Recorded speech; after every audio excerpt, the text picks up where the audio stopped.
Bonjour la vallée de la Matapédia, bienvenue à TVC l'été. Cette semaine, à l'émission, Denis Blanquet, le directeur général du camping d'Amkoui, est venu nous parler des nouvelles installations au camping. L'auberge camping du lac Malcolm propose une belle nouveauté, l'expérience Westphalia. Je me suis entretenu avec les nouveaux propriétaires de l'auberge et du camping pour en apprendre davantage sur le sujet. Mia est venue nous faire une belle entrevue avec son grand-père, Jean-Guy Rioux. L'on vous présente le documentaire Mission Entretien. Nous avons suivi durant tout un avant-midi un employé au camping d'Amkoui pour présenter son métier matapédien. Complètement culture, je me suis entretenu avec l'humoriste Guillaume Pinault. Guerre des crèmeries, nous sommes allés au Petit Plaisir glacé à Causa-Piscale. Langis Dubé, que vous avez vu l'année dernière à l'émission, qui est un plongeur à la retraite qui a fait souvent la plongée de l'Empress of Ireland, est un de nos chroniqueurs cet été. Il est venu faire sa chronique mystère. Et Mia nous présente Quoi faire dans la Matapédia. Bonne émission tout le monde!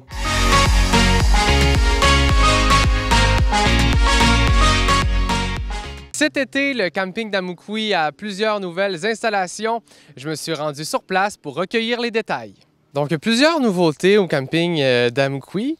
Commençons par la marina. Vous venez juste de la terminer? Oui, on vient d'installer une nouvelle marina cette année. Elle a été en service à partir du 21 juin de cette année. Une nouvelle marina, tout en aluminium, avec le dessus en cèdre, avec une porte fermée à clé, sécurisée, des caméras de sécurité, une nouvelle structure très sécuritaire. Et il n'y a pas que la marina comme nouveauté, vous avez aussi fait installer des nouveaux terrains sportifs. Oui, au niveau des nouveaux terrains sportifs, on a fait un terrain de basket qui a un plateau multisport. En même temps, ça fait deux terrains de badminton dans l'autre sens. À côté, il y a un terrain de volleyball sur sable. Donc un terrain de volleyball sur plage, un terrain de futsal qui est gazonné, un terrain de fer, un terrain de pétanque et un terrain de croquettes. Et puis, pour ce qui est des personnes à mobilité réduite, vous avez aussi créé plusieurs installations pour les aider. Oui, donc dans tous nos nouveaux projets, on préconise, puis on fait le maximum pour qu'il y ait l'inclusion partout. On vient d'installer, comme on a installé des nouveaux jeux pour tous les enfants de tout âge, on vient de faire une balançoire adaptée pour les personnes en fauteuil roulant. Donc que ce soit des enfants ou des adultes, ils montent directement avec le fauteuil roulant dans la balançoire et ils peuvent se balancer et en profiter. On a également fait au niveau du secteur plage un accès aux fauteuils roulants qui peuvent aller directement sur un quai et accéder à des canots ou à des kayaks pour se mettre à l'eau directement sur le quai. Puis ils se propulsent avec les mains pour pouvoir embarquer et débarquer du quai et de là aller sur leur fauteuil roulant sans être en contact avec l'eau. Pour terminer, ça fait plusieurs beaux projets qui sont lancés.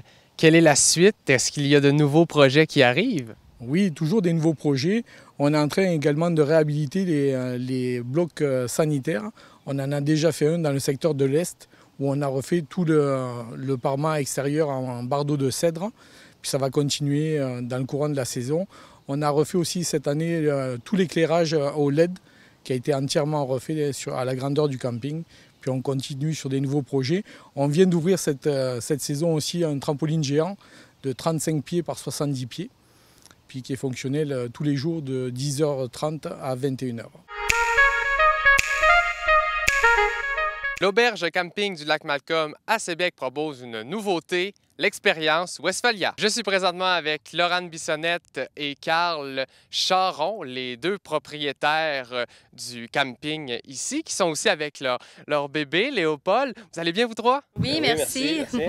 Donc, je me demandais, vous êtes nouvellement propriétaire. Comment c'est arrivé dans votre vie, cette aventure-là? En gros, c'est quand on a fait le tour de la Gaspésie, il y a 2 ans, dans notre Westphalia, on a vraiment tripé sur la région, puis on a fait des belles rencontres, on a visité des vraiment beaux endroits, puis ça nous a fait se questionner par rapport à notre mode de vie. Puis c'est vraiment quand on a su que Léopold s'en venait qu'on a décidé de faire le grand saut. Et vous proposez une belle nouveauté, comme je le disais dans l'ouverture, l'expérience Westphalia. Comment tout ça a commencé, cette idée-là? Ben, nous, on est des amateurs de Westphalia depuis quand même assez longtemps. Donc, en étant dans ce milieu-là, on a voulu faire bénéficier les gens qui voudraient peut-être en acheter un ou essayer l'expérience. Donc, dans l'eau et un sur place ou en bord de l'eau avec les services. Donc, pour un séjour vraiment à la vintage, là. Donc, on peut dire que cette expérience-là, c'est un peu pour découvrir le Westphalia à des gens qui n'ont peut-être jamais tenté l'expérience? Exact, ou qui aimeraient peut-être justement en acheter un, puis en faire bénéficier avant d'acheter ça. C'est quand même des gros montants de sous, là, parce que c'est le fun d'essayer avant d'acheter. Fait que ça permet aux gens de vivre un petit peu le camping à l'ancienne. Et dernière question, au niveau de l'achalandage, parce que là, présentement, vous avez un seul Westphalia. Si des gens veulent le réserver, est-ce que vous avez des conseils pour être sûr de ne pas manquer l'expérience cet été?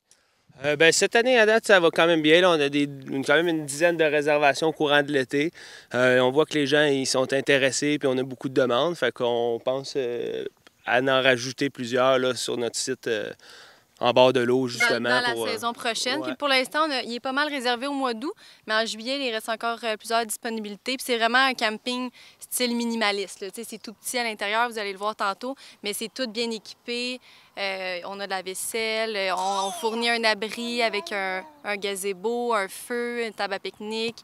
Il y a tout ce qu'il faut là, pour avoir un beau séjour en nature, dans la tranquillité. Eh bien, merci beaucoup d'être venu à l'émission pour me parler de ce beau projet. Félicitations aussi pour ce beau projet, pour le camping et tout. Puis je vous souhaite une belle saison estivale. Merci beaucoup, c'est gentil. Il y a encore des disponibilités pour l'expérience Westphalia au mois de juillet. Pour réservation, vous pouvez appeler l'auberge camping du lac Malcolm.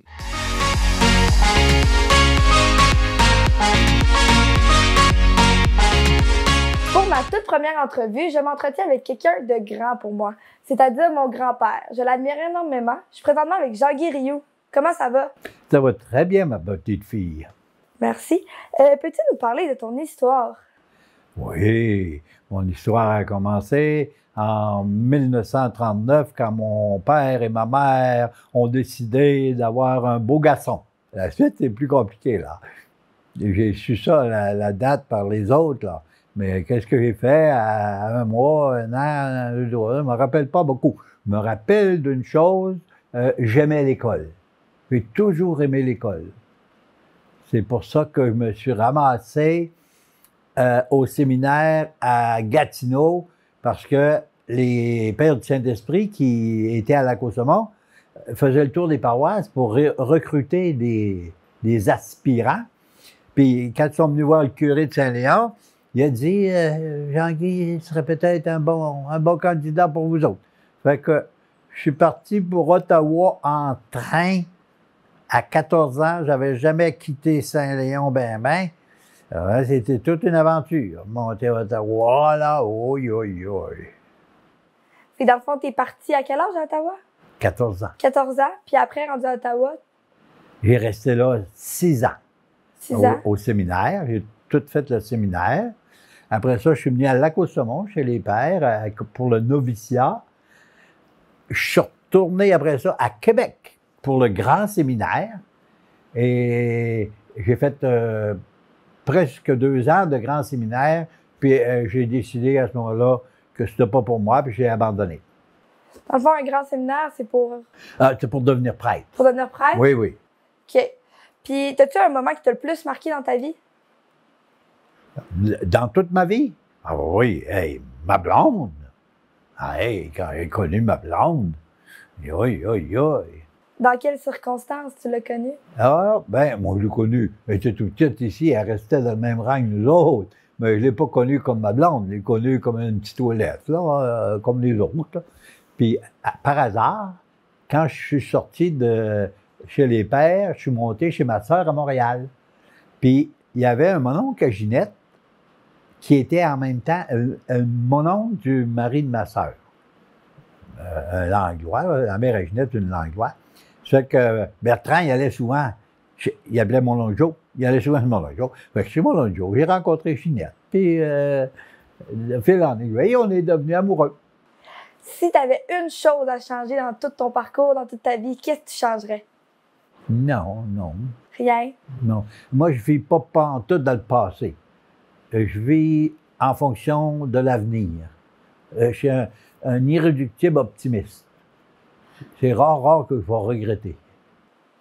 En tant que ta petite fille, là, je sais très bien que tu as été mère de Sanion. Peux-tu me parler de ton expérience? Oui. J'ai décidé ça parce que j'étais impliqué beaucoup politiquement avec les groupements forestiers. Puis, j'ai pensé que je pouvais être utile à Saint-Léon. Puis, j'ai réalisé une œuvre dont je suis très fier. À Saint-Léon, il n'y avait pas d'égout. Puis, sur la rue principale, c'est soulevé par rapport à la rivière qui est en bas. Fait que les fosses septiques débordaient. En hiver, tu voyais ça à travers la neige, là, ça coulait dans la rivière. C'est un sanctuaire à saumon, la rivière Umpqui. Fait que je m'étais donné comme mission de doter Saint-Léon d'égouts.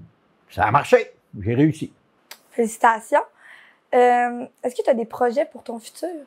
Ah ben, tu sais que je veux vivre jusqu'à 150 ans. Oui. Hey! Ça fait longtemps que tu me Des projets, hey! Tu vois, après-midi, là, on va chercher une fifouille pour le jour où la ferme va être vendue. On va faire du camping, on va se promener, on va faire notre vie de jeunesse. Puis pour la ferme, ça fait combien de temps que tu as ça?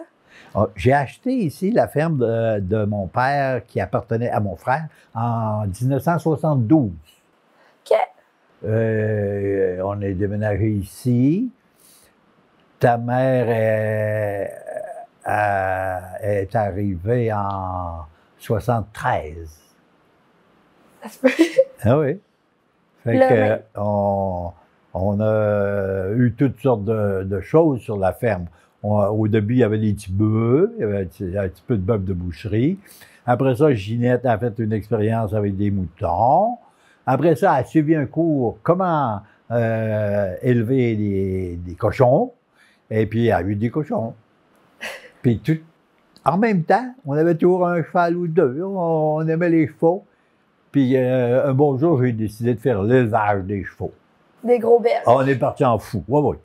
10 juments belges, 10 juments quadros. Puis, le printemps, il arrivait un paquet de bébés. On a monté jusqu'à 45. 45? Ça va être une grosse besogne en matin. La folie furieuse. Puis là, présentement, je sais que tu fais du bénévolat. Peux-tu nous parler pourquoi c'est important pour toi? Ah oui, oui. Ben, j'ai toujours fait du bénévolat. J'ai travaillé beaucoup quand j'étais aux études.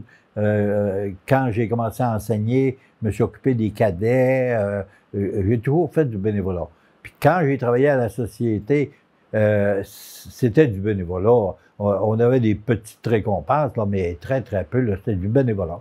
J'ai fait ça pendant 30 quelques années à la société, là, et travaillé beaucoup, beaucoup. Fait que quand ta mère nous a demandé pour faire la popote, j'ai dit pourquoi pas. Ça me faisait plaisir. Ben, merci, grand-papa, pour l'entrevue. Je suis vraiment contente de t'avoir accueilli avec nous. Ça a été un plaisir pour moi aussi.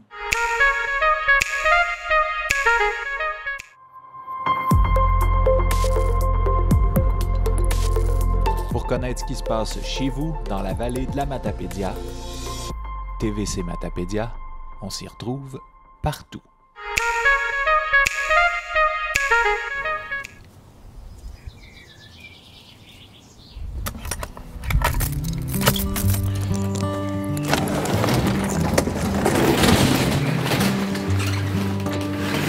Ça, c'est notre garage.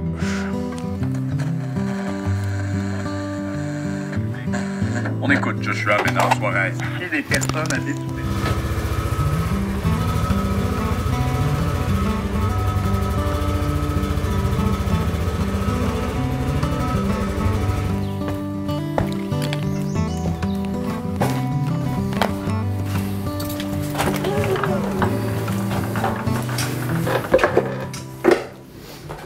Bon, je vérifie toujours si les robinets fonctionnent bien. Après ça, s'il n'y a pas de toilette de boucher. Ça ici, c'est beau. Ça, c'est les toilettes des hommes. Bon, ça ici, c'est beau. Ça arrive, on va prendre des toilettes qui sont bouchées. Puis il y en a qui font leur caca, puis ils mettent beaucoup de papier, puis ça bloque, fait que c'est pas le fun de la nettoyer. C'est beau. C'est beau. Bon, pour le bloc de l'Est, tout est parfait.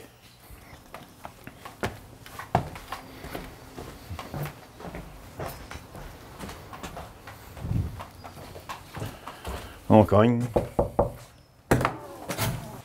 Les douches. Parfait. Parfait. Dans le futur, ils vont tout être finis de même, les blocs. Tout en cèdre, clapboard de cèdre.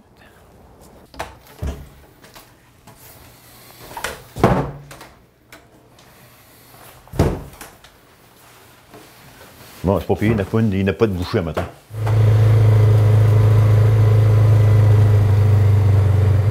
Ça, c'est la station de vidange. Parce qu'il y a un employé qui commence à 1h puis il fait toutes les vidanges de roulotte. Puis on vient vider ici. Ça, c'est le système de filtration pour la piscine. Bon, le chlore, il est bon. Ça, c'est beau. La pression est belle. Là, je m'envoie à l'étape du balai. Bon, on commence avec ça. Bon, nous autres, la piscine ouvre à 10h, ça fait que à 10h moins quart, il faut que je sois parti.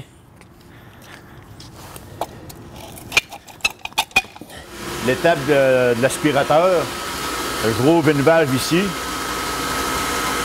Après ça, je redescends mes freins à 12h10. Quand je vois sortir les bulles, là, ça veut dire que le tuyau se libère de l'air. Puis quand il n'y a plus de bulles qui montent à la surface, là, je me ploie. On est prêt. On change le tuyau de côté. Puis il faut toujours que je le laisse dans l'eau. Après ça, je viens de plugger. C'est une job à peu près de, je dirais, un bon 25 minutes.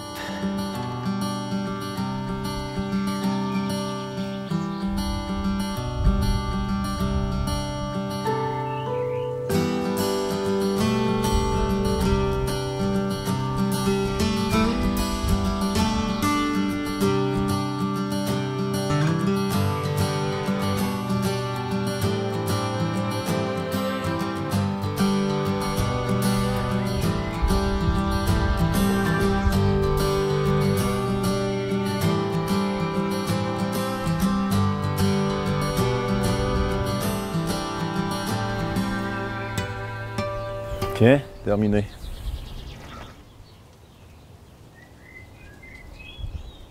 Quand il pleut beaucoup, ben, les kayaks ils se remplissent. Ça fait que nous autres, à ce moment-là, il faut y vider. On s'est fait un genre de crochet pour aller chercher. C'est plus sécuritaire.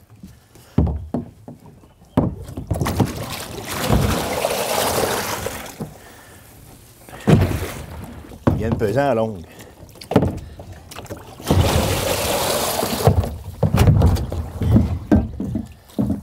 Il vire de bord, toi.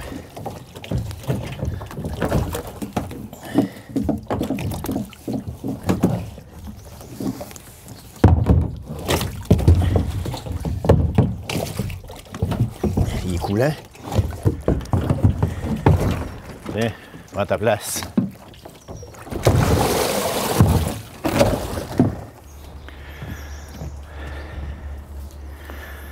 Bon, c'est beau pour ça.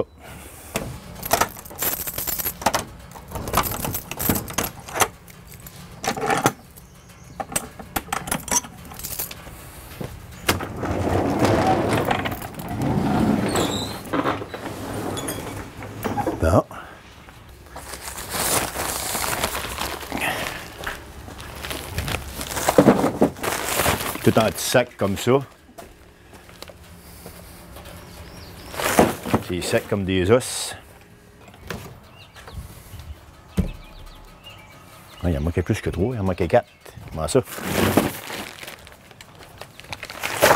Pas grave.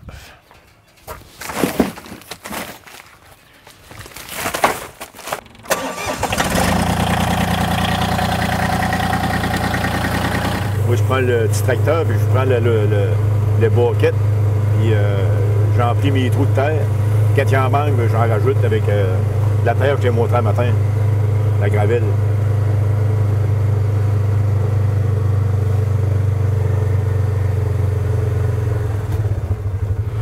Là, on va ramasser les tubs à feu.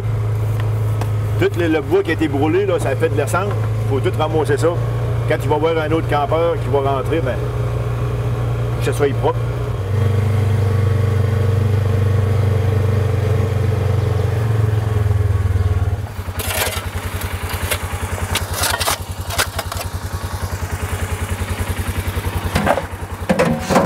C'est beau.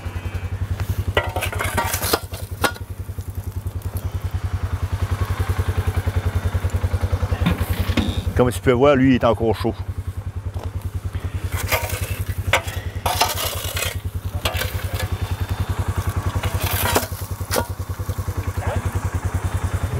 J'ai chauffé les camions toute ma vie. J'ai travaillé 34 années chez Phenotech, porte des fenêtres. J'étais sur un 53 pieds. Quand j'ai fini chez Phenotech, le 13 août 2020, puis après ça, j'ai été une semaine chez nous, puis il y en a qui ont su que j'étais arrêté. Fait que j'ai travaillé pour Bélanger et Pelouse. J'étais sur l'ensemencement, puis c'est un 10 roues à Gravel. J'ai fait ça 16 semaines. Après ça, ils demandaient un manœuvre senior ici au camping. Je suis allé appliquer, puis j'ai rentré tout de suite. On tombe ça là-bas. On a un trou spécial. Donc, on se fait faire un gros trou dans la terre, on envoie ça là, au cas où que ça le feu repoignerait.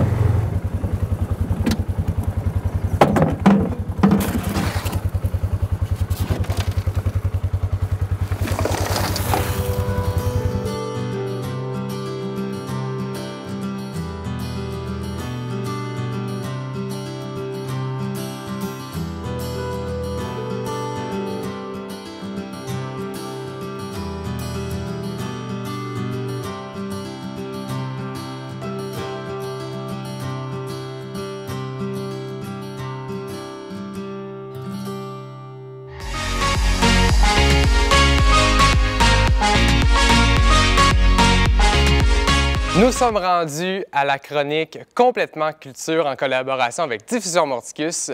Je suis aujourd'hui en compagnie de l'humoriste Guillaume Pinault qui était sur les planches de la salle Jean Cossette le 11 juillet dernier. Bonjour Guillaume, ça va bien? Ça va bien toi Christophe? Ça va super bien, merci d'être à l'émission. Merci de me recevoir, je suis content d'être là. Donc, tu es présentement en rodage de ton deuxième one-man show qui va s'appeler le petit deuxième. Oui, exact. Pourquoi tu l'as appelé le petit deuxième? Hey, on n'est pas allé loin, là. Je me suis dit c'est le deuxième show, on va l'appeler le petit deuxième. Là, on ne sait pas encore si c'est le nom qu'on va conserver juste pour le rodage ou si, quand on va lancer le vrai show, on va changer le nom. Moi, j'aime bien le petit deuxième. Puis quand j'ai dit ça à mon entourage, tu sais, mes parents ont fait « Ben, t'es le deuxième dans la famille aussi. Oh. Puis mes deux parents sont aussi les deuxièmes de leur famille. Puis là, on s'est mis à parler de ça. Puis j'ai comme fait « Ah, crime! » Puis j'ai l'impression aussi, tu sais, j'ai 9 mois pour écrire ce deuxième show-là. Puis 9 mois, c'est une période de gestation pour mettre un enfant au monde. J'ai vraiment l'impression, le petit deuxième, tu sais, j'ai fait mes erreurs dans mon premier show. Tu sais, comme je dis dans le deuxième show, il n'y aura aucune anecdote de couple. Tu sais, dans le premier show, il n'avait à côté, me sépare. Puis là, je fais comme, ça scrape le 3/4 de mon show. Fait que là, on dirait que le petit deuxième, c'est comme quand tu as un deuxième enfant, tu fais, j'ai fait mes erreurs sur le premier, le deuxième, il est moins stressant, tu sais, je sais où je m'en vais avec. Fait que c'est ça en ce moment. C'est pour ça qu'on l'appelait de même, mais est-ce que le nom restera à voir? À suivre. Oui, exactement. Pour ceux qui t'ont jamais vu sur scène, comment tu te décrirais? Ah, un raconteur. Moi, je suis quelqu'un, j'adore l'anecdote, j'aime ça raconter. Je sais où mon histoire commence, je sais où elle finit dans le milieu. Des bonnes chances qu'on se perde en chemin, mais on va toujours retrouver à la fin de l'histoire ensemble. Fait que pour l'instant, c'est ça que j'aime beaucoup du rodage aussi. Tu sais, là, j'essaie des affaires, mais tu sais, c'est dans le milieu que j'essaie. Je sais le début puis la fin de mon histoire, puis dans le milieu, là, je peux essayer ce que je veux. T'es assez flexible dans l'improvisation? Ouais. Oui. Je suis assez flexible dans l'improvisation. Parlons un peu de ta carrière. Pourquoi et comment es-tu devenu humoriste? Mon Dieu, ça a été un bon coup de tête. Moi, j'ai été ergothérapeute. À la fin des années, on faisait ils appelaient ça des talent shows là, à McGill, où est-ce que le monde faisait comme soit de la danse, du chant, même de l'humour. Puis moi, j'avais animé ça. J'avais vraiment aimé ça. Fait que j'avais fait l'année d'après, je vais faire un stand-up. Puis c'est en faisant un stand-up là, à McGill en 2007 que j'ai fait hey, j'aime ça. Puis quelqu'un m'avait donné sa carte de Juste pour rire en disant tu devrais essayer de faire les auditions de l'école de l'humour. J'avais essayé, puis j'avais été refusé. Fait que j'avais fait comme c'était pas pour moi l'humour. Puis après ça, j'ai fait. Il y avait un concours qui s'appelait En route vers mon premier gala. Qui est organisé par Juste pour rire. Exactement. Puis là, ça a comme débloqué. C'était en 2011, ça. Fait que depuis 2011, je fais de l'humour. Puis à temps plein, officiellement, juste ça, c'est depuis 2017 que j'en fais. Wow! Bien, félicitations. Merci. Puis, qu'est-ce que tu aimes dans ton métier? Bien, sérieusement, c'est la seule job dans ma vie que j'ai fait que je rentre jamais à reculons. Tu sais, que ce soit autant en rodage, que ce soit une grande salle, un petit bar, une mini-salle, une salle communautaire, j'aime toujours ça, la rencontre des gens. J'aime ça, aller raconter des histoires, les faire rire. Plein de personnes aussi, tu sais, c'est pas nécessairement le but. Il y a plein de gens qui font « Hey, ça m'a fait du bien, ça m'a changé les idées, je suis content. Si ça peut faire du bien aux gens, c'est ça, c'est comme ma plus belle paye, dans le fond. Fait que c'est ce que j'aime le plus dans ce milieu-là. Quittons un peu le milieu de la scène. Tu ne fais pas que ça sur ta chaîne YouTube, tu fais aussi ton podcast Pivot avec Pinot. Oui. Comment ça a commencé, cette aventure-là? Ça, c'était encore une affaire de pandémie, j'ai ben trop de temps, les shows d'humour sont cancellés, je me suis dit, puis en plus, on ne peut pas rencontrer les gens en vrai, fait que j'ai dit, je vais partir mon podcast, mais je vais le faire en Zoom. Il y avait la plateforme StreamYard qui permettait ça, puis j'ai toujours aimé l'émission Actor Studio avec James Lipton, puis il finissait avec les questions de Bernard Pivot, puis c'est 10 questions de base quand même, mais j'aimais ça voir, mettons, Tom Hanks ou Robert De Niro ou Robin Williams répondre aux mêmes questions de façon différente. Puis j'ai dit, je vais prendre ces questions-là, je vais faire ça dans mon podcast, puis je vais rajouter 13 questions que j'ai écrites moi-même. Puis c'est toujours les mêmes questions qui reviennent à chaque personne que je reçois. Tu sais, c'était le fun de voir une Véronique Cloutier ou un Boucard Diouf ou un Marc Hervieux. Tu sais, je suis allé vraiment dans différents domaines, pas juste l'humour, parce que souvent, je trouve que dans les podcasts humoristiques, c'est souvent des humoristes qui sont là. J'aimais ça voir les différents milieux culturels, puis j'ai adoré l'expérience pendant 2 ans. En terminant l'entrevue, j'ai décidé de te faire passer au test, justement, avec ce que j'appellerais Pivot avec Christo. Parfait. Donc, j'ai sélectionné quelques questions que Bernard Pivot utilise. Donc, premièrement, ton mot préféré? Mon mot préféré, je pense que je ne démordrai jamais, c'est le mot pupitre. Je trouve qu'il est le fun à... Pupitre, il est le fun à dire, à vous, pupitre. Je ne sais pas pourquoi, ça m'a toujours fait rire. Puis quand je le dis, je me rappelle mon pupitre de première année avec sa petite tablette, sa petite chaînette, tout ça. Le mot pupitre, je l'ai toujours aimé. J'adore ce mot-là. Quel est le son ou le bruit qui te dérange le plus? N'importe qui fait des bruits de bouche, que ce soit en mangeant, que ce soit en mâchant une gomme, que ce soit en parlant ou bien dans un micro. Il y a quelques humoristes qui prennent des pauses, qui font des dans le micro, je tuerais. Je ramènerais à peine de mort. Ça me pogne dans la nuque. J'haïs ça. Tu sais. Puis je le compte dans mon 2e show, là. Moi, j'ai un frère qui est sourd. Mes parents ont tellement travaillé fort pour pas qu'il sappe, vu qu'il s'entend pas, qu'on dirait que j'ai tellement appris à pas saper que ça me pogne quand quelqu'un sape. Tu parles que c'est pareil aussi sur scène. Est-ce que quand tu écoutes un autre humoriste puis qui se met à saper, justement, ça peut te scraper le gag? Moi, un humoriste qui fait des bruits de bouche, c'est terminé. Hein, j'écoute plus ce qu'il dit. Je suis comme, le tuerais! Fait que non, j'aime ça pour mourir. Dernière question. Le métier que tu n'aurais pas aimé faire? C'est huissier. Huissier ou tous ceux qui sont attitrés à donner des contraventions. OK. Tu sais, quand tu réussis bien ton travail, c'est que clairement tu blesses quelqu'un d'autre. Tu sais, puis tu appliques la loi dans une étiquette, mais on dirait que je serais pas capable de faire « Hey, j'ai envie de faire chier tout le monde ». Puis huissier, je comprends aussi que c'est un métier qu'on doit faire puis que les gens doivent payer leurs dettes, mais de rentrer dans une famille plus démunie et faire « Excusez, on va prendre vos meubles, hey, on va prendre… » tu sais, je sais pas comment ils font. Tu te sentirais peut-être trop empathique? Ah ouais, trop empathique puis incapable de regarder les gens à qui je ferais une saisie. Là. Fait que huissier, chapeau à ceux qui sont capables de le faire, mais c'est un métier que je serais vraiment capable de faire. Bien, Guillaume Pinault, merci beaucoup d'être venu à l'émission. Je te souhaite un bon spectacle ce soir. Je te souhaite un bon rodage aussi. J'ai vu sur ton site Internet que tu as quand même plusieurs spectacles qui s'en viennent cet été et même cet automne. Oui, guillaumepinault.com en passant. Allez regarder ça, là. OK, excuse-moi. Merci, Christophe, à toi. Merci à toi. C'est vraiment agréable. Yes, ben merci. Puis justement, comme tu dis, tu n'as pas à dire ben non. Je vous invite à aller voir le site Internet de Guillaume Pinault si vous n'avez pas pu assister au spectacle du 11 juillet dernier. Vous allez avoir la chance d'aller le voir un peu partout à travers le Québec. Dépêchez-vous, ça part vite ces billets-là.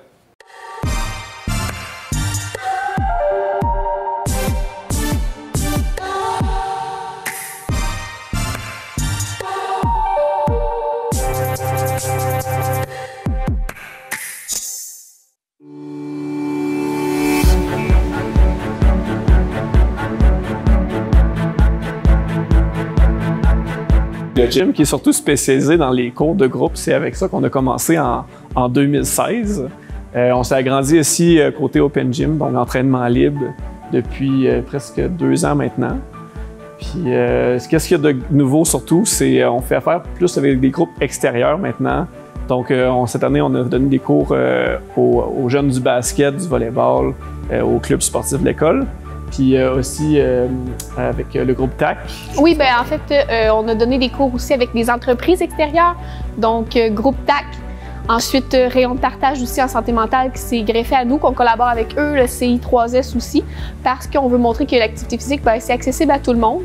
Fait qu'il fallait offrir plus de disponibilité à ce niveau-là. On a élargi aussi notre offre pour les cours de retraités actifs. Donc, ils ont plusieurs plages horaires aussi là, dans la semaine plutôt que juste une fois semaine. Cette année ici, on a fait les démarches pour acheter un garage, pour déménager près de la polyvalente, qui est un de nos gros projets cette année. On a fait une campagne de financement ici avec La Ruche, qu'on peut dire officiellement qui est réussi. Il reste une journée, là, fait on a atteint notre objectif. Puis ça va permettre de donner plus facilement des cours aux jeunes là, de l'école secondaire à Armand-Saint-Onge. Puis d'avoir aussi plus d'espace pour l'open gym, pour une salle avec des appareils cardio et ainsi de suite. Là. Des toilettes, des douches. Ouais. On avait aussi quelques employés temps partiel. On a vraiment ajouté une employée à temps plein. D'autres gens de l'équipe se sont ajoutés aussi, dont des personnes de Rimouski qui descendent là, comme une fois par semaine nous aider là, parce qu'on n'a pas eu le choix d'agrandir. On est vraiment heureux là, pour une 2e année de gagner membre brillant parce qu'on travaille fort puis on trouve que c'est une belle reconnaissance du milieu. Donc, merci beaucoup.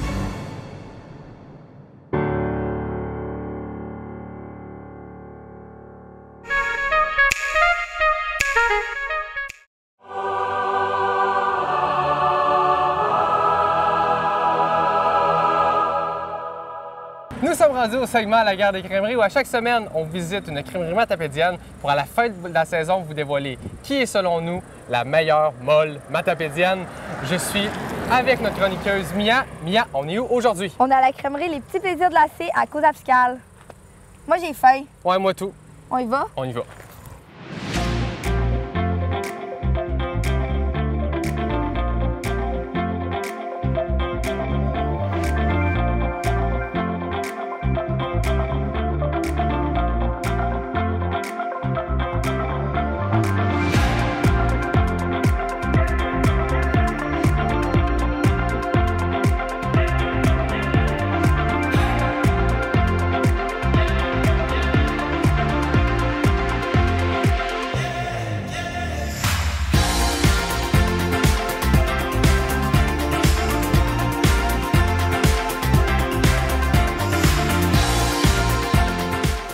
La crème glacée est faite à partir de la crème agro pure naturelle et le chocolat vient d'une chocolaterie québécoise. On va commencer à noter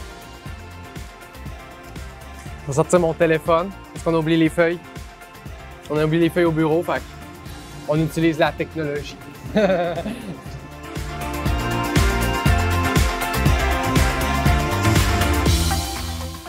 vais dire la crème glacée. Comment c'est arrivé? Venez découvrir leur nouvelle installation. J'ai même pu tester quelques glissades pour vous.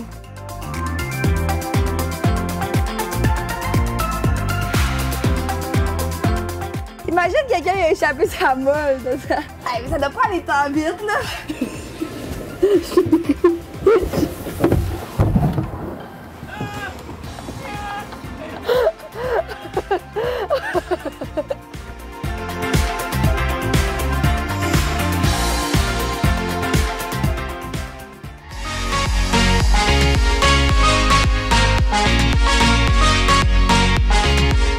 Bienvenue dans cette nouvelle chronique mystère. Aujourd'hui, mon invité, c'est un mathapédien passionnant, plongeur de formation à la retraite qui a fait 369 fois la plongée de l'Empress of Ireland. J'accueille aujourd'hui le chroniqueur Langis Dubé. Bonjour Langis, ça va? Bonjour Christophe, ça va bien, oui. Tu étais venu l'année dernière pour nous parler de ton livre. Aujourd'hui, de quoi tu me parles? Bien, on peut parler de différents sujets. Par exemple, on peut parler du métier de plongeur ou on peut parler de l'Empress of Ireland encore aussi. Il y a bien des choses à dire là-dessus. On peut parler des nouvelles technologies de plongée. On peut parler de... Oui, bien sûr. Bien, commençons par le métier de plongeur, justement. OK. Donc, comment c'est arrivé tout ça? Ah, ben moi, dans mon cas, là, si je raconte mon expérience personnelle, moi, je travaillais comme soudeur auparavant. Une compagnie à Rimouski, puis à un moment donné, la compagnie a été achetée par une autre, puis finalement, ils ont mis la clé sur la porte. Donc, puis moi, j'avais déjà une certaine expérience en plongée sous-marine, en plongée sportive. Donc, j'ai pensé à ça, j'ai dit, je vais tenter ma chance en plongée commerciale. Donc, je suis allé suivre un cours de scaphandrier. J'étais dans la première équipe de scaphandrier à être formé au Québec, à l'Institut de marine de Rimouski. Le cours se donnait à Saint-Romuald. Puis à partir de ce moment-là, j'ai commencé à travailler comme plongeur commercial. Là, je gagnais ma vie sous l'eau. Je faisais toutes sortes de travaux de construction, mais sous l'eau. OK. Ouais. En gros, un plongeur commercial, peux-tu m'expliquer un peu c'est quoi? Ben, c'est un plongeur qui gagne sa vie. C'est un homme qui gagne sa vie sous l'eau, en travaillant en plongée sous-marine, si on veut. Dans le cours de scaphandrier, on travaillait avec des équipements comme un casque rigide, un gros casque en fibre de verre. On était relié à la surface avec un ombilical. Il y a des caméras sur ce casque-là. On était en communication auditive aussi. Donc, tout ce que le plongeur fait sous l'eau, il le voyait en haut sur la console, la caméra. Fait qu'on faisait toutes sortes de travaux sous l'eau, de la soudure, on coulait du béton sous l'eau, on faisait des films vidéo, n'importe quoi. J'ai même fait du marteau, de l'aiguine, de la scie à chaîne sous l'eau. OK. Scie à chaîne. Ouais. C'était une scie à chaîne pneumatique ou même hydraulique aussi. Là. Fait que tous les métiers de la construction en surface, on les exécutait sous l'eau. OK. Pour faire différents travaux d'entretien? Oui, surtout les quais. Les quais sont beaucoup désuets au Québec. Il y a beaucoup de travail à effectuer là-dedans là, pour les maintenir en ordre ou même les remplacer complètement. Là, les bateaux aussi, on travaillait sous les bateaux. Des fois, une urgence, un bateau qui avait parti un trou en dessous, par exemple, il fallait aller souder sous ce bateau-là. Toutes sortes de travaux du genre, là, si tu veux. Là.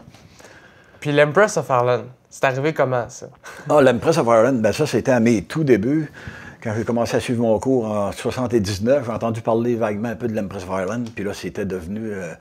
là, j'ai suivi mon cours de plongée. Puis là, ça n'a pas été long. On est allé sur l'Empress of Ireland. On n'avait pas d'expérience à l'époque. Mais ça, c'est vraiment une épave fabuleuse. C'est une épave semblable à celle du Titanic. Une tragédie aussi grande en importance, mais complètement oubliée. Puis ça nous intéressait beaucoup. Puis à l'époque, on avait le droit, nous les plongeurs, de remonter des objets. Aujourd'hui, on ne peut plus faire ça. Aujourd'hui, l'épave est protégée. Mais cette manière de fonctionner-là a permis de fonder des musées de la mer. Des musées, comme le musée de la mer à Pointe-au-Père. On leur prêtait des objets, on leur donnait des objets. Fait que là, les musées pouvaient continuer de parler, de faire connaître cette tragédie-là au grand nombre. en se servant justement des objets les objets à l'appui. Là, Tu l'as mentionné, puis je me suis souvent posé la question, tu peux peut-être me répondre, pourquoi l'Empress of Ireland, qui est une tragédie aussi grave que celle du Titanic, pourquoi elle a sombré dans l'oubli aussi rapidement? C'est ça.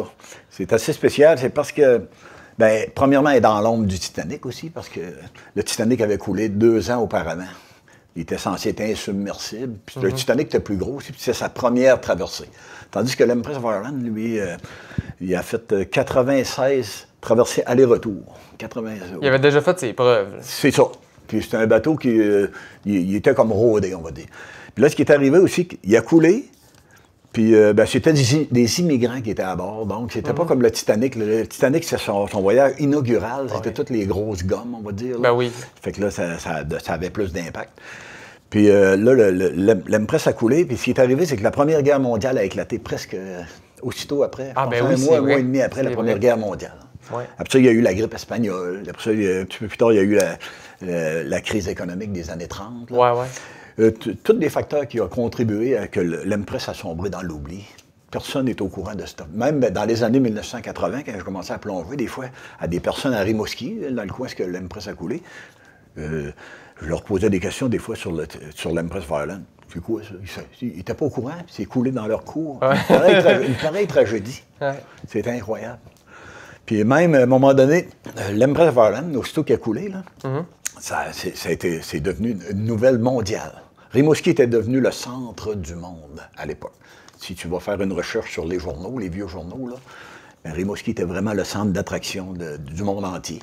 Parce que c'était vraiment une tragédie qui touchait énormément de gens. Là, ouais. Puis après ça, c'est ça, avec tout ce qui s'est passé dans l'actualité mondiale, c'est bien logique. C'est bien logique. Ouais. Puis, là, il commence à sortir de l'oubli parce que là, il y a des gens qui écrivent des livres. Moi, j'en ai écrit un petit livre là, sur mes plongées sur l'Empress. Il y a David Saint-Pierre qui a écrit un beau bouquin dernièrement. C'est son deuxième. Un bouquin très, très, très bien documenté avec des photos magnifiques, des photos d'époque. Il y a le chasseur d'épave aussi, Samuel Côté. Ouais. Samuel Côté, il a écrit historien, réalisateur. C'est ça. Il a fait des documentaires sur l'Empress of Ireland. C'est toutes des petites choses, on va dire, qui se greffent ensemble, puis qu'à la longue, ça contribue à faire connaître, à faire rejaillir cette histoire-là qui était complètement oubliée. Le monde commence à être plus au courant, là, tu sais, de la tragédie de l'Empress of Ireland. On en parle de plus en plus dans les médias, dans les livres, dans les films, mais moi, je pense aussi que ce qui a fait ressortir l'Empress, c'est aussi les plongeurs comme toi qui sont allés sur l'épave au tout début. Oui, au tout début. Dans les années 80, c'était complètement oublié. Il n'y avait personne qui... L'épave a été redécouverte justement en 1964 par des petits plongeurs de Gatineau qui étaient venus ici, puis ils ont fait des recherches, puis ils ont redécouvert l'épave en 1964. Après ça, les plongeurs étaient plus ou moins bien équipés, ils étaient en petit wetsuit, ça fait qu'ils ne faisaient pas des plongées tellement longues, là, parce que c'était tellement froid. Au bout d'une vingtaine de minutes, ils sortaient de là, il y avait les lèvres bleues, les doigts gelés. C'est vraiment froid à plonger sur l'Empress of Ireland. Tout ça est bien équipé. Puis là, moi, j'ai commencé à plonger dans les années 1980. Mais là, on était un peu mieux équipés. On avait des dry suits. On avait un underwear en dessous de ça, des combinaisons isothermiques. Des combinaisons, c'est ça. Puis, fait que là, on pouvait demeurer plus longtemps, on pouvait aller plus profond, on pouvait faire des plongées plus longues. On était mieux équipés avec des meilleures lampes aussi. Puis là, ça évolue toujours. Aujourd'hui, la plongée, moi, j'ai arrêté de plonger sur l'Empress en 1993. J'ai arrêté de plonger comme scaphandrier en 2012. Mais là, aujourd'hui, on parle de recycleurs. C'est pas un recycleur, c'est que l'air expiré revient. Autrement dit, il est épuré par une cartouche de CO2 qui absorbe le CO2. Excuse-moi, là, je ne suis pas compétent dans le système, là, mais c'est assisté aussi par ordinateur. Okay. Donc, ça permet des plongées plus profondes, plus longtemps. Okay. Puis plus chaude aussi parce que l'air est réchauffé. Ça fait que, ça évolue toujours. C'est des nouvelles technologies. C'est ça, les plongeurs recycleurs. Si mettons, je retombais à cet âge-là, vingtaine d'années, 25 ans, là, je m'équiperais d'un recycleur aujourd'hui, puis ça me permettrait des plongées plus profondes, moins de décompression à faire. C'est ça. Là, en ce moment, sais-tu c'est quoi qui se passe sur l'épave de l'Empress? Est-ce que ça... Parce que là, vu qu'on ne peut plus monter d'objets, est-ce qu'il y a quand même des visites qui se font? Oui, ça continue toujours. Mais il y a eu des décès aussi. Il y a eu 6 plongeurs qui sont décédés depuis 1914, qui se sont rajoutés à la liste, autrement dit, des victimes de l'Empress Fireland. Parce qu'il y avait 1012 personnes qui sont décédées en 14 minutes, mais tu peux rajouter les 6 plongeurs. Là. Ça fait que... c'était quoi ta question encore? J'en ai pas de petit bout. Ma question, c'était maintenant, aujourd'hui, qu'est-ce qui se passe sur l'Empress? Est-ce qu'il y a encore des visites? C'est ça. Est-ce que c'est encore fréquenté? Là, ça a continué. Il y avait un service de charter, qu'ils appellent, de service qui amenait des plongeurs en bateau sur le site de l'Empress, puis là, ils plongeaient. Mais compte tenu qu'il y a eu des décès comme ça, ben là, ça a comme diminué l'attrait. Puis vu qu'on ne peut pas remonter d'objets aussi, il y a moins d'attrait pour ça. Mais il y a toujours quand même des gens qui aimeraient beaucoup aller visiter. C'est une épave magnifique. Parce que contrairement au Titanic, le Titanic, lui, il est comme cassé en deux. Puis l'avant et l'arrière sont, je pense, à 1 kilomètre de distance, avec des champs de débris au centre. Mais l'Empress, lui, il est tout d'un bloc. Il est pratiquement intact, la coque est pratiquement intacte. Il y a des petits trous peut-être ici et là, mais c'est pratiquement intact. Puis quand il est tombé sur le côté de même, puis là, ben, les superstructures ont comme glissé en accordéon, ils ont tombé un peu au fond, ils se fondent. Mais ça reste que c'est une épave magnifique. Là. Je te dirais, les vestiges des paquebots à vapeur du début du 20e siècle. L'Empress, ça serait une des plus magnifiques épaves à visiter. C'est pratiquement un musée sous-marin. Pour les plongeurs, c'est vraiment un attrait à aller plonger là. Tu entres dans le passé, c'est une épave là, magnifique. Il y a des dangers, c'est sûr, de pénétrer à l'intérieur. Mais si tu fais attention, si tu demeures à l'extérieur, il n'y a pas de problème. Tu es sûr que des fois, les conditions sont changeantes. Des fois, c'est magnifique, d'autres fois, c'est quasiment... c'est quasiment épeurant, on va dire, parce que tu vois rien. Ça dépend des conditions. Oui, bien c'est les conditions du fleuve. Le fleuve Saint-Laurent, ça bouge. Ça prend quand même des plongeurs assez aguerris pour aller là. C'est pas un débutant aller là directement. S'il n'y a pas de guide, c'est vraiment pas conseillé. Quelqu'un qui n'a jamais été sur l'Empress, c'est recommandé d'y aller avec un guide d'expérience. Un guide, quelqu'un qui connaît l'épave, qui connaît... Parce que les conditions sont quand même assez difficiles. Même si c'est à seulement 4000 et demi au large, les conditions sont changeantes. T'sais, les vents, la vague, la brume, le froid, c'est pas chaud sur le fleuve. Le fleuve Saint-Laurent, l'eau est très froide. Fait que c'est ça qui met un peu de difficulté. Puis aussi, les sédiments qui se sont déposés au fil des années, quand on touche à l'épave ou qu'on entre dedans, c'est ça le problème, c'est que les sédiments, c'est une petite boue très, très liquide, très légère. Ça lève, puis tu perds toute la visibilité. C'est ça le danger, si tu rentres à l'intérieur, de ne pas être capable de retrouver la sortie. Donc, il y a des techniques à suivre, comme s'attacher une corde, par exemple, puis suivre la corde. Là. C'est ça, en général. En terminant, tu as écrit un livre que tu as publié l'année dernière. Là, tu m'as fait un petit scoop hors caméra. Tu es en train d'en écrire un deuxième. Oui, on travaille là-dessus. On débute ça tranquillement, pas vite. Là. Mon premier livre, c'était mes 369 plongées sur l'Empress Fireland. Puis c'est ça parlait de quelques plongées que j'ai effectuées sur l'Empress. Mais là, il y en a un deuxième qui s'en vient. Là, ça va peut-être ça va être, je ne sais pas le titre exactement, mais ça pourrait parler des secrets de l'Empress Fireland, par exemple. En tout cas, donc, tu restes encore sur l'Empress, mais là, plus... le premier livre parlait surtout de plongeurs. Là, ça va surtout parler de l'épave, c'est ça? L'épave, les plongées aussi encore, mais ça va être des petits secrets, des places mystérieuses. En tout cas, c'est encore en suspens, c'est pas encore coulé dans le béton, mais on travaille là-dessus. C'est parti pour un deuxième livre. Bien, j'ai vraiment hâte de lire ça. Ben oui. Donc, merci beaucoup, Langis, d'être venu à l'émission pour cette chronique. J'adore parler avec toi parce qu'on voit que tu es vraiment un passionné d'épave, un passionné de plongée. Puis c'est le fun de jaser avec des passionnés. Donc, merci beaucoup d'être venu à l'émission. Si vous voulez en apprendre davantage sur le métier de plongeur, sur l'épave de l'Empress of Ireland, je vous invite bien entendu à vous procurer le livre « Mes 369 plongées sur l'Empress of Ireland » et aussi à aller visionner l'entrevue qu'on avait faite ensemble l'été passé, où on a pu parler encore plus en profondeur de tout ça, de tout ce métier. Et tout ça. Donc, encore une fois, merci beaucoup, Langis, d'être venu à l'émission. Merci beaucoup. C'est moi qui te remercie, Christophe, franchement. Non? C'est un honneur d'être invité à ton émission. Ah, ben merci beaucoup. Merci.